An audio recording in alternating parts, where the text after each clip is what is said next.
बिस्मिल्लाहिर्रहमानिर्रहीम।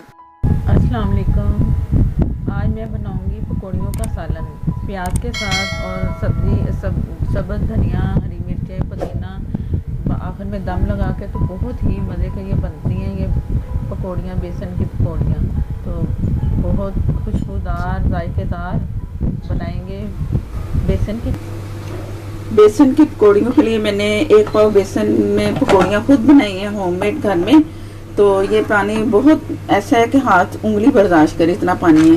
इसमें मैंने ये भिगो के रखनी है और साथ ही मैंने इसके बनाने की तैयारी शुरू कर देनी। काफ़ी देर नहीं भिगोना, ज़्यादा देर भिगोई तो ये बहुत ही नरम बनती है, क्योंकि इसे दोबारा हमने कुक करना है। तो उसकी वजह से ना ये बहुत आटे की तरह भी बन सकती है। तो इसलिए इसे जैसे ही तैयारी करनी है, प्याज वगैरह हर चीज़ काट के रख लें और इसे भिगो के तो बनाने की तैयारी शुरू कर दें। तो अब मैं इसे साथ ही ये तकरीबन 3 से 4 मिनट भीगी रहेंगी। तो मैंने इसे सारा मसाला फ्राई करना है, बनाना है, तो ये तैयार हो जाएगी। बेसन की पकौड़ियाँ बनाने के लिए मैंने एक बड़ी प्याज ली है। मसाला बनाने के लिए आधा कप ऑयल है। तो इसे मैंने दरमियाने कलर में फ्राई कर लेना है मसाला बनाने के लिए।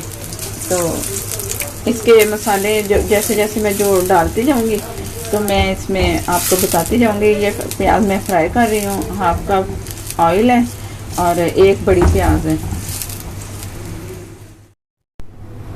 प्याज इसकी जितनी मुझे चाहिए थी गुलाबी सी हो चुकी है। अब इसमें मैंने ये बनाया है उसका लहसुन, अदरक, ज़ीरा, साबुत धनिया, और ज़ीरा भी साबुत था। तो लहसुन का 1 टेबल स्पून, अदरक का 1 टेबल स्पून और ज़ीरा, ये सब 1 टेबल स्पून इन्हें मैंने मिला के कुंडी में कूट लिया, मोटा मोटा, इतना भी मोटा नहीं, बस पीस लिया है कुंडी में, कुंडी डंडा जैसे होता है उसमें। इसमें ना इसमें जायका बहुत अच्छा और मसाला सा भी बनता है। और ये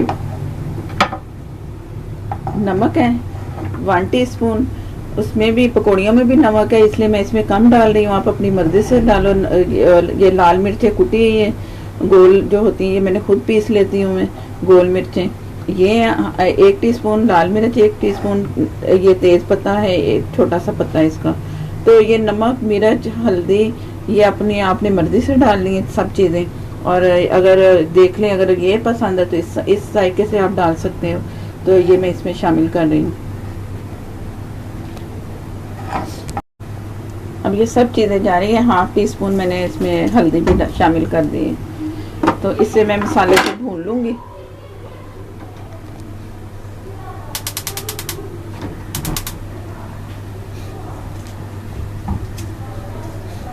थोड़ा सा मैंने इसे फ्राई करना है, ज़रा इससे जायका भी अच्छा आता है और कलर भी बहुत अच्छा आता है। जैसे ये हुआ तो मैंने इसमें मसाला बनाने के लिए पानी थोड़ा सा डालना है। अपने हिसाब से पानी डालें आप, ज़्यादा भी नहीं डालना, बस थोड़ा सा डालना चाहिए। और हल्की आग करके मैं इसे तब तक पकाते हैं, मसाले को बनाती हूँ। और ये इसकी प्याज मैंने चॉप ली थी। चॉप प्याज ये है कि जल्दी जल्दी मसाला बनता है उसका। तो लंबी प्याज स्लाइस से ना ज़रा मसाला लेट भुनता है और फिर मसाला वो एक जैसा नहीं बनता। ये जैसे मैंने डाला है ना पानी, तो थोड़ा पकेगा भी तो एक बड़ी जल्दी ये मसाला तैयार हो जाएगा। बिस्मिल्लाहिर्रहमानिर्रहीम।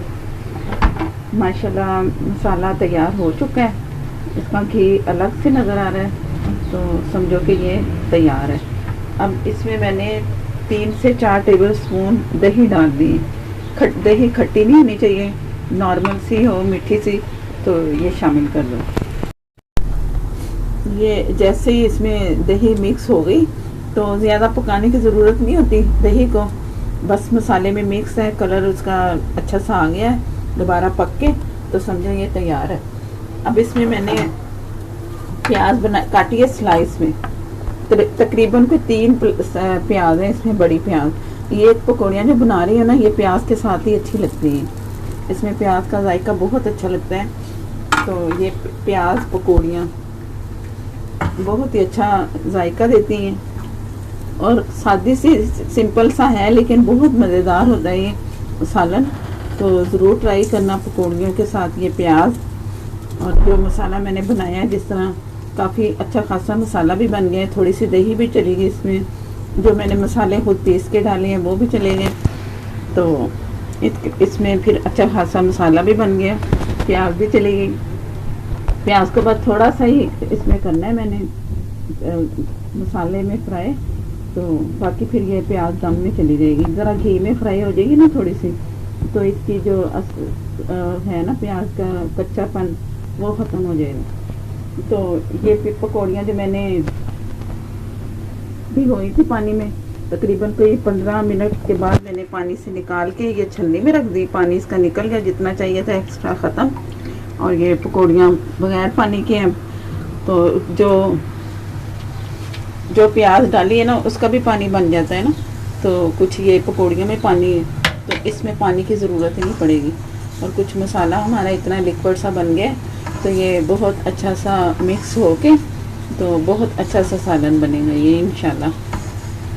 तो इससे मैं मिक्स करके ना, तो तकरीबन कोई दम में 15 से 20 मिनट तक तो रखना चाहिए, ताकि ये अच्छा सा ना इसमें जो मसाला तैयार किया मैंने, तो वो पकौड़ियों में प्याज में अच्छा सा जायका दे और हमारी प्याज भी गल जाए। पकौड़ियाँ तो गली हुई हैं क्योंकि मैंने भिगो भी दी थी, तो बहुत जल्दी नरम हो गई है।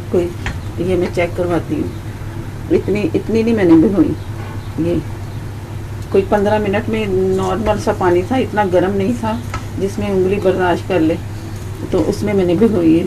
तो अब जैसे ये पकते रहेंगे ना, तो दम में तो और गल तो चुकी हैं, लेकिन दम में ना ज़रा अच्छा जायका आ जाएगा इसका। अखड़ी नहीं हुई पकौड़ियाँ कि ये हम इसे खूब पकाएं कि ये गल जाएँ। गली हुई हैं पकौड़ियाँ, पहले से फ्राई भी हैं, भीगी भी, नरम भी हैं, तो ये बहुत अच्छी सी समझो बन गई। ये मैंने सारी मिक्स कर दी इसमें मसाले में।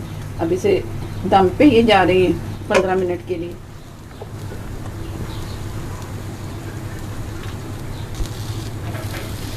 ये बिस्मिल्लाहिर्रहमान रहीम, ये तैयार है माशाल्लाह से। बस इतना ही इसे होना चाहिए, ना इसके ऊपर इतना घी नहीं आएगा, लेकिन खाते हुए पता चलेगा कि इसमें कितना ऑयल है। तो ये मेरे पास साबुत जो हरा मसाला है, हरा धनिया है, हरी मिर्ची कटी हुई हैं और थोड़ा सा पुदीना है, तो ये सारी इसमें चलेगी। मैं थोड़ा सा बचा लूँगी गार्निश के लिए। ये गई और थोड़ा सा चूल्हा चलाया और ये तैयार है। चूल्हा बंद कर दिया मैंने। अब ये खाने के लिए रेडी है। रोटी भी बनती है, आपको नज़र आ गई फुल्का, तो ऐसे आप भी बनाओ और इंजॉय करो, खाओ। बहुत जल्दी बनने वाली रेसिपी है, सिर्फ पकौड़ियाँ पहले से फ्राई होना, तो ये बहुत जल्दी बनती हैं। और मैं इसका जो लिंक है मैं ऊपर दे रही हूँ। मेरे नए देखने वाले जिन्हें नहीं देखी जिन्होंने, तो वो ज़रूर इस रेसिपी को बनाएं, ट्राई करें। और मेरे नए देखने वाले मेरे चैनल को सब्सक्राइब करें, लाइक दें, कमेंट करें। आइकन जो आपको नज़र आ रही है उससे ज़रूर प्रेस करना है, इसी से मेरी हर नई आने वाली वीडियो आपको मिलेगी। मुझे इजाज़त दें, अल्लाह हाफिज़।